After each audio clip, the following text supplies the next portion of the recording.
বা নেগেটিভ অ্যাটিটিউডের কি কি বৈশিষ্ট্য ছিল আমরা একটু জানলাম। এখন আসি হার্ভার্ড বিশ্ববিদ্যালয়ে একটা গবেষণায় দেখা গেছে স্টাডিজ হ্যাভ ফাউন্ড দেয়ার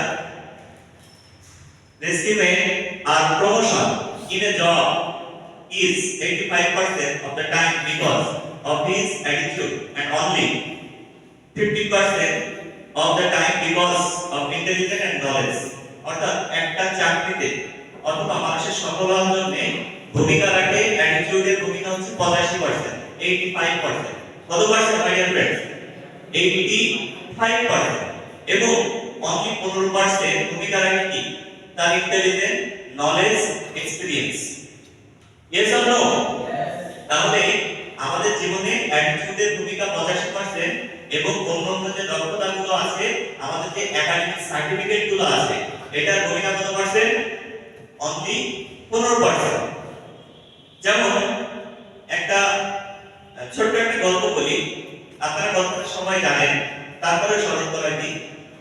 একদিন একজন বেলুনওয়ালা যে বেলুন বিক্রি করে, ওই ব্যক্তিটা একটা স্কুলের ধারে বা যে কোনো একটা জায়গায় শুটিং করতেছে, বেলুন বিক্রি করতেছে।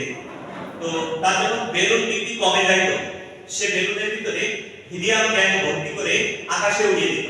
এবং যখন ওই বেলুনগুলো আশপাশের বাচ্চারা দেখতে পেত, তারা বেলুন তার কাছে এসে ভিড় জমাইতো এবং তার বিক্রির পরিমাণ অনেক বেশি বেড়ে যেত।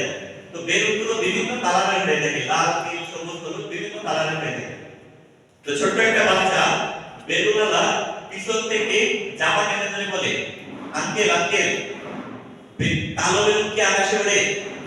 তো যে বেলুনওয়ালা উনি মুচকি হাসি দিয়ে বললেন যে দেখো, বেলুন তার কালারের জন্য আকাশে ওড়ে না, বেলুন ওড়ে এর ভিতরে যে হিলিয়াম গ্যাস আছে এটার কারণে। Yes or no? তো মাই ডিয়ার ফ্রেন্ডস, আমরা যদি সফল হই এটার জন্য ভূমিকা রাখবে কি? আমাদের অ্যাটিটিউড। Yes or no? অথবা আমরা যদি ব্যর্থ হই এটার জন্য ভূমিকা রাখবে কি? অ্যাটিটিউড।